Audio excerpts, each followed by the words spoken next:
कर्पूरगौरं करुणावतारं संसारसारं भुजगेन्द्रहारं सदा वसन्तं हृदयारविन्दे भवानी सहितं नमामि तमेव माता सुविदा तमेव तमेव बन्धुश्च सखा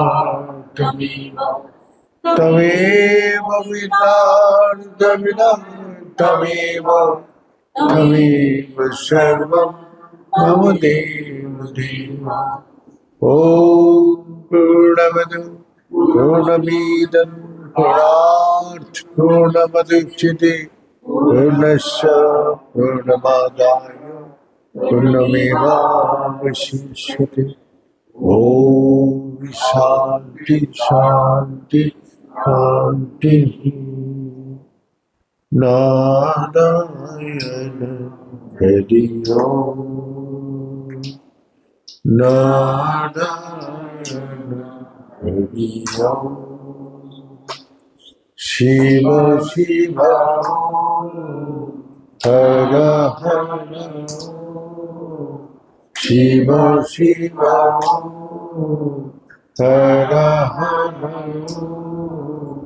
नारायण हरि ओम् नारायण हरि ओम् परमात्मा अंतर्यामी परमात्मा अंतर्यामी परमात्मा अंतर्यामी परमात्मा अंतर्यामी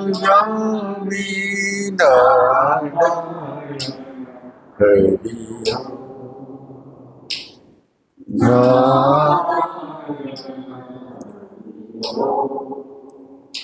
शिव शिव हर हर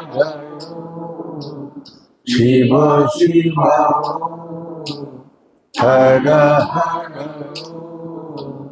नारायण हरि ओम् नारायण हरि ओम् नारायण हरि ओम्।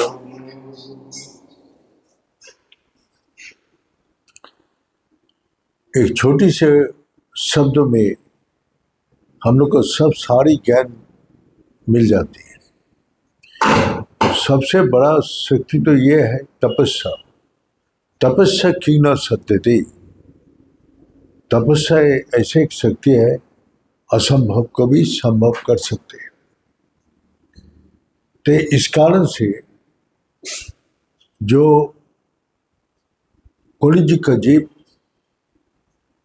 अपना तपस्या नहीं कर सकते। तपस्या क्या था? जैसे वाल्मीकि 60,000 साल अपना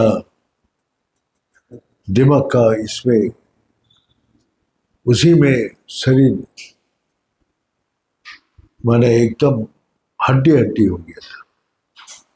तो उस समय हड्डी का तो प्राण था, हड्डी थोड़ा सा रहने से भी वो पूर्ण जीवित हो जाता। दूसरा,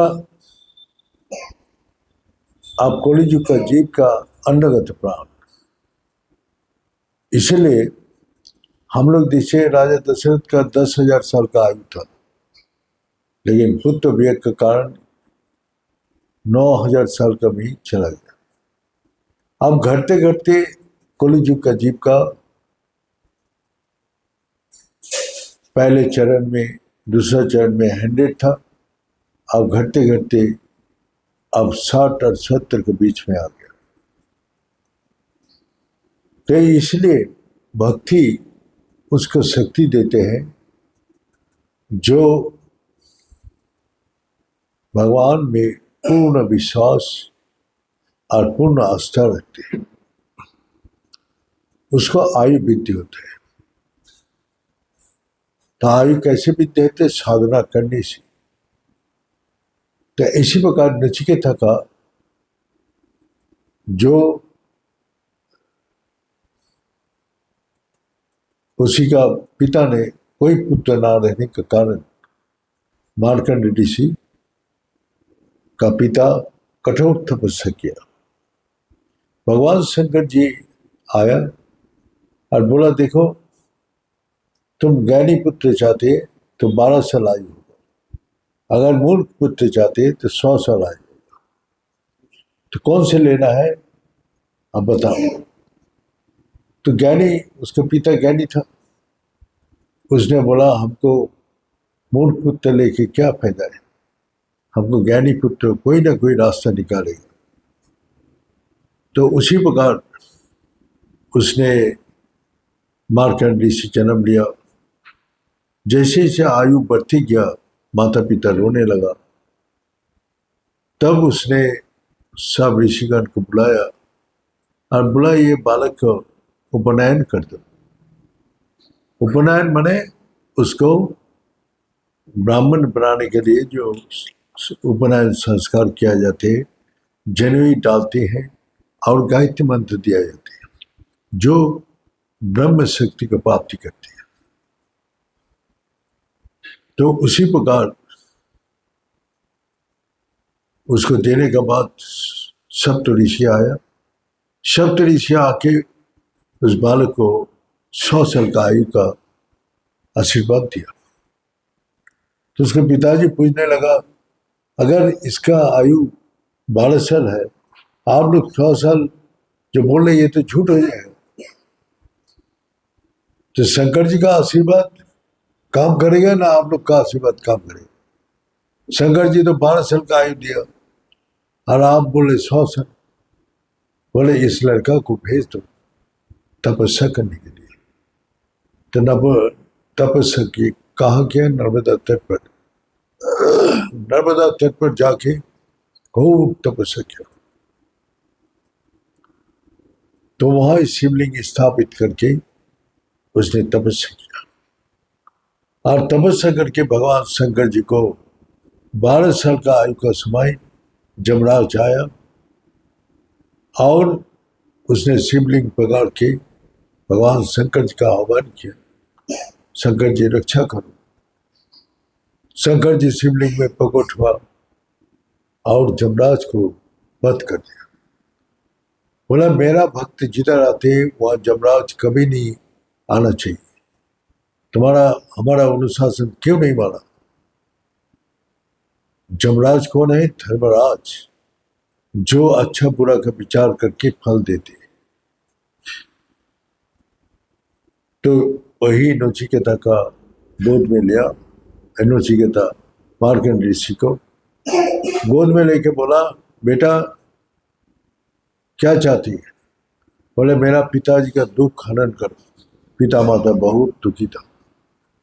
बोले, ठीक है, और तेरा के लिए जो 12 साल का आयु था, मैं सप्तकल्प आयु प्रदान करता, और साधना करने से आयु का वृद्धि अपना आप ही हो जाती है। और उसके बाद जो ये कथा सुनेगा और तपस्या करेगा, उसको भी इसी प्रकार फल मिलेगा। और क्या भगवान बोलते, आप क्या मांगते? बोले, मेरा जीवन बड़ा हितकार्य हो। मैंने मैं कुछ नहीं मांगता, जगत का कल्याण के हेतु काम करेंगे। तो यही भगवान शंकर जी आशीर्वाद दे के चला गया। तो मार्कंड ऋषि ने लिखा, तपस्या की न सत्य। अब कलियुग का जो दूसरा चरण खत्म होने के बाद तीसरा चरण पैर रख दिया, तो कलियुग का जीव का अन्नगत प्राण है, जो खाएगा तभी वो जीवित रह सकते, तपस्या नहीं कर सकते।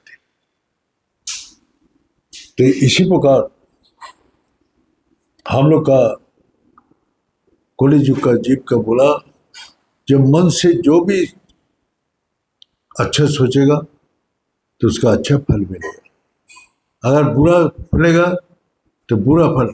बोलते जब मन से सोचने से ही वो फल मिलेगा, कि कलियुग का जीव का मन बहुत नीचे चला जाए, वो अच्छा सोच ही नहीं सकते, हमेशा उसका अंदर राग देश हिंसा क्रोध लोभ मैंने अपना आप ही आएगा,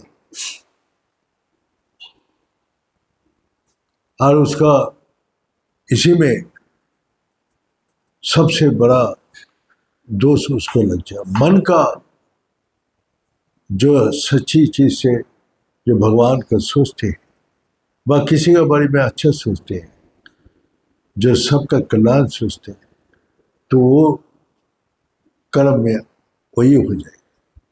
अगर मन से ही वो सोचते मैं मन कल्पित पूजा, मैं शंकर जी का कमल का फूल चढ़ाया, बेलपत्ती चढ़ाया, जो मन से वो सोचते हैं तो द्रव्य का कोई जरूरत नहीं है, वो अपना आप ही वो उसमें चलती जाती है। लेकिन कलियुग का जीव का इतना है, ये शास्त्र में क्या लिखते हैं, कलियुग जीव का जीव भजन करेगा फिर वही नरक में जाएगा। मैंने मन में एक भाव और बाहर मुख में एक भाव, तो दोनों एक जब तक नहीं होगा तब तक उसका उद्धार नहीं है। तो इसी प्रकार बंगला में बोला है, कलियुग का जीव भजन कीर्तन करेगा पूर्ण नरक में जाएगा। तो इसीलिए कलियुग का जीव का ब्रह्म ज्ञान पाना बहुत कठिन है, बहुत। तो इसीलिए कलियुग का जीव का गुरु जी बोलता था कि वो लोग साधना नहीं कर सकते,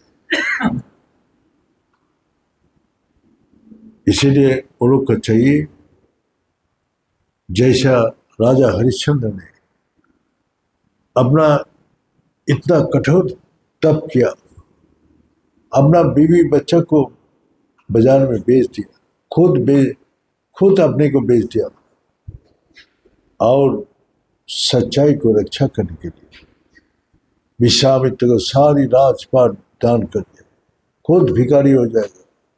भिखारी होने के बाद उसको फिर उसको 1000 स्वर्ण मुद्रा देना था, तो बीवी बच्चा को बेच के 500 मिला और खुद अपने बेच के अपना 1000 स्वर्ण मुद्रा अपना वही विश्वामित्र को प्रदान किया। तो विश्वामित्र और ब्रह्मा विष्णु महेश सभी प्रकट होकर बोला, हरिश्चंद्र आप जो पुण्य किया है, अब 100 देहों में अब स्वर्ग जा सकते हैं। तो सारी आदमी उस रथ में बैठ गया, सारी रथ में बैठ के वो जा रहे स्वर्ग में। तो स्वर्ग में जब जा रहे तो देवराज इंद्र हरिश्चंद्र को प्रणाम किया, राजन हमने क्या पुण्य किया, हमने क्या पुण्य किया जो आपने अपना 100 शरीर में मरने के बाद स्वर्ग हो सकते व नरक हो सकते, लेकिन वो शरीर अपने शरीर के साथ ही जा रहे। तो हरिश्चंद्र बोलने लगा, मैंने ये किया, मैंने विश्वामित्र के ये दान किया, मैंने वो तपस्या विश्वामित्र कर रहे थे, उसको बंदी बनाया था, उसको हमने मुक्त किया, उसके लिए हमने राजपाट सब कुछ दान कर दिया, अपना खुद भिखारी हो। जैसे जैसे वो अपना पुण्य का बात बोलने लगा तो उसका रथ नीचे आने लगा। जो अच्छी बात बोलने से अच्छा वो खत्म हो जाती, तो इसीलिए रथ नीचे आने लगा। गुरुजी हम लोग को बोलता था, जो अच्छी बात बोलेगा तो वो भी पुण्य खत्म हो जाएगा, अगर बुरी बात बोलेगा तो बुरा कर्म भी खत्म हो जाएगा। लेकिन बुरा बात तो कोई बोलते ही नहीं, सब अपने को अच्छा अच्छा बात ही बोलते हैं। तेला राजा हरिश्चंद्र ने जब रथ नीचे आने लगा तो देवराज इंद्र सोचा ये धरती में गिर जाएगा, इससे अच्छा है ये हरिश्चंद्र लोक ही बना दो। तो उसने हरिश्चंद्र लोक बोल के एक जगह है जहां वो सूक्ष्म रूप से जो चीज ज्यादा दिन रख देते हैं वो लोग उसको ले लेते हैं। जो अन्न ज्यादा दिन जो रहते हैं उसको भी ले जाते हैं। जो ज्यादा दिन रुकता है बंद करके रखते हैं सब वो लोग का लोक में चला जाते हैं। तो इसीलिए राजा हरिश्चंद्र का पुण्य का कथन करने से वो नीचे धीरे धीरे आ गया। तो इसीलिए जो पुण्य करो लेकिन जितना गुप्त रखेगा उतना ही ताकत शक्ति होगा, उसका शक्ति होगा, बोलने से उसका प्रभाव खत्म हो जाएगा। तो इसीलिए जो महापुरुष है वो अपने भगवान के बारे में बोलते हैं, अपने बारे में कुछ नहीं बोलते, क्योंकि वो जानते हैं अगर बोलने से हमारा पुण्य छीन हो जाएगा। हाँ, दोष बताओ, दोष भी खत्म हो जाएगा, लेकिन दोष तो कोई बोलते ही नहीं। हम अच्छा है यही सब बोलते हैं। तो इसीलिए तपस्या न सत्यते, जब सच को वो बोल सकते हैं तो वो एक तपस्या है। अपना गलती को जो बोल सकते हैं वो पाप से मुक्त हो जाते हैं। लेकिन इस दुनिया में हमने तो देखा नहीं अपना गलती को कोई बोल सके, लेकिन जो बोल पाया उसको सब कर्म से मुक्त कर दिया। तो इसीलिए गुरु जी हम लोग को बोलते हैं कलियुग का जीव माने मन से जो सोचते हैं वही कर्म में डाइवर्ट हो जाते हैं। अगर वो मन से अच्छा सोचते हैं तो अच्छा फल मिलेगा, अगर किसी के लिए भी इस संसार में बुरा सोचते हैं तो उसको साथ हमेशा बुरा ही होगा, वो फल उसको भोगना ही पड़ेगा। तो इसीलिए गुरु जी हम लोग को बोला जो देखो इस संसार में कैसे चलना है, तो जैसे अपना झाड़ू है, झाड़ू साफ करके एक कोने पर आ देते, झाड़ू का कोई कदर नहीं है। तो इसी प्रकार मरा हुआ आदमी का कोई कदर नहीं है। झाड़ू का मार्ग पे अपने जिंदगी बनाओ, सबका झाड़ू मारो लेकिन अपने एकांत में पड़ा रहो। मरा हुआ आदमी को कोई आके बोलते हैं बहुत अच्छा आदमी था, कोई गाली देता है अरे ये बदमाश आदमी था, उसको कोई असर नहीं होता। अच्छा बुरा का कोई असर नहीं। वो मरा हुआ आदमी मैंने सब कुछ सहन कर लेते हैं। तो इसी प्रकार तुम जीवित रहते हुए मर जाओ, मरने से अच्छा बुरा का जो बोल के जाएगा उसी का फल मिलेगा। जो अच्छा बोलेगा उसका अच्छा फल मिलेगा, जो बुरा बोल के जाएगा उसका बुरा फल मिलेगा। इसीलिए गुरु जी हम लोग को बोलते हैं अंतर आत्मा से सबको भलाई चाहो। जब माँ अपना बच्चा लोग को भलाई चाहती है, वो डांटते हैं, मारते हैं, शासन करते हैं, उसको प्यार भी करते हैं, सब कुछ करते हैं। उसको डांट फटकार मारना ये करना सब बच्चे का भलाई के लिए करते हैं। इसी प्रकार पिता माता कभी बच्चे को बुरा नहीं सोचते, हमेशा हमारा बच्चा अच्छा हो तो अच्छा बन जाएगा। रामकृष्ण परमहंस जी बोलते हैं जो तो हर काम को सोचो होगा, सब होगा, तो तुम हमेशा जो अच्छा सोचोगे तो अच्छा ही फल तुमको मिलेगा। और नहीं होगा करने से वो होगा ही नहीं। तो ना शब्द को जीवन से निकाल दो, से हमेशा हाँ कर दो। गुरु जी हम लोग का दृष्टांत तो सर्व दिखाए, देखो तुम्हारा अंदर एक बोलते हैं हाँ करो, एक बोलते हैं ना करो, किसका बात सुनो? तुम्हारी मन बोल रहे, एक बोलते करो, एक बोलते ना करो। अब दोनों का अंदर नेगेटिव और पॉजिटिव आ जाते हैं। जब तक तुम्हारा एक नहीं होगा नेगेटिव पॉजिटिव, तब तक काम नहीं बनेगा। तो इसीलिए लाइट जब जलते हैं नेगेटिव और पॉजिटिव अलग रहते हैं, जब एक साथ होते हैं तो लाइट जलते हैं। तो हम लोग का भी इसी प्रकार मन एक बात में दुर्बल कर देते, एक मन ताकत देते हैं, लेकिन ताकत वाला मन बहुत ही दुर्बल है और ना करने वाला मन बहुत ताकतवर है। और वो कितना भी विश्वास रखे, लेकिन उस विश्वास उसको कमजोर कर देते। अरे होगा कि नहीं, होगा कि नहीं। तो कोई भी प्रॉब्लम हो जब आपके सामने आते तो हमेशा आप नेगेटिव सोचते हैं, नहीं होगा नहीं होगा नहीं होगा।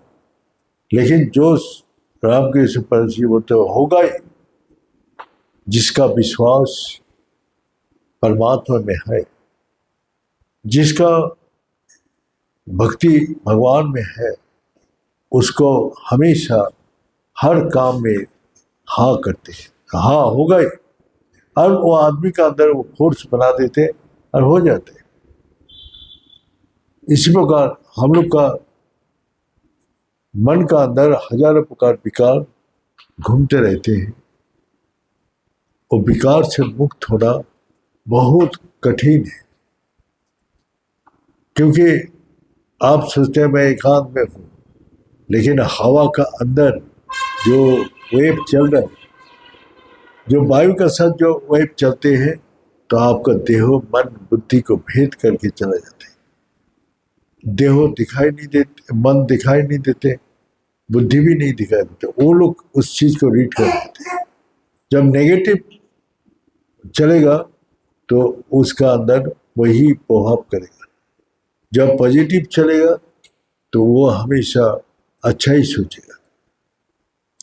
तो इस वातावरण में हमारा नेगेटिव और पॉजिटिव घूम रहे हैं, और वो हमको अंदर से मन और बुद्धि से स्पर्श करके चला जाते हैं, और वो भी देह का माध्यम से। तो इसीलिए हम लोग जो कान में सुनते हैं, आंख में देखते हैं, तो क्या साउंड क्या दिखाई देते, कान से सुनते हैं, और शब्द क्या दिखाई देते नहीं।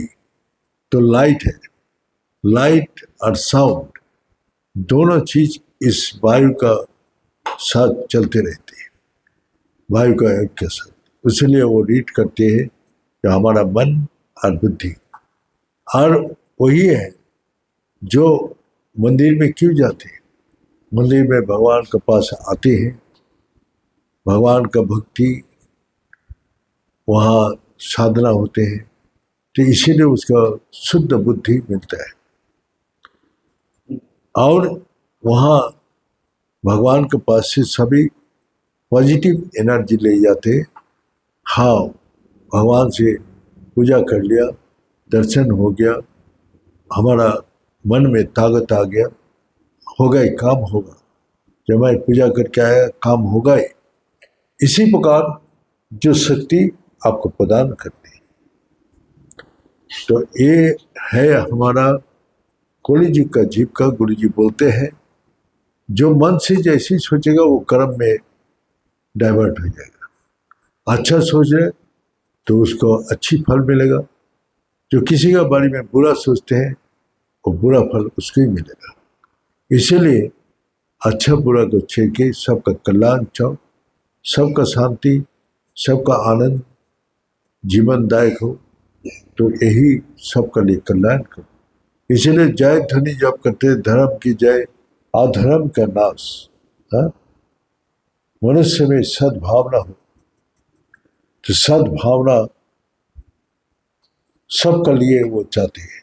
जो मनुष्य का कल्याण, तो सभी हम लोग का जय ध्वनि देते हुए मनुष्य का कल्याण सोच के हर महापुरुष का कर्म करके गया।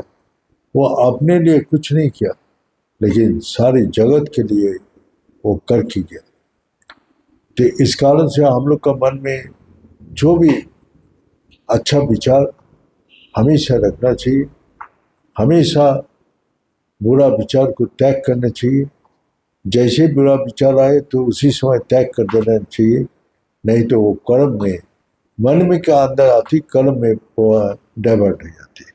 इसीलिए आप बुरा विचार को जो छोड़ पाएगा वो शांति, आनंद, सुख को प्राप्ति कर सकते हैं। ये बोल के आज यहाँ समाप्त करता हूँ। ओम पूर्णमद पूर्णमिदं पूर्णात् पूर्णमुदच्यते पूर्णस्य पूर्णमादाय पूर्णमेवावशिष्यते। ओम शांति। भले सच्चे दरबार की, भले सदगुरु भगवान की, भले शंकर भगवान की, भले माता जगदम्बे की, भले भक्त बिंदो की, भले संत बिंदो की, भले सनातन धर्म की, भले धर्म की, अधर्म का, प्राणियों में, विश्व का। हर हर महादेव। ओम पूर्णाय पूर्णरूपाय पूर्णानंद प्रदायिने संसार सागर तरत्राय संभवाय नमो नमः।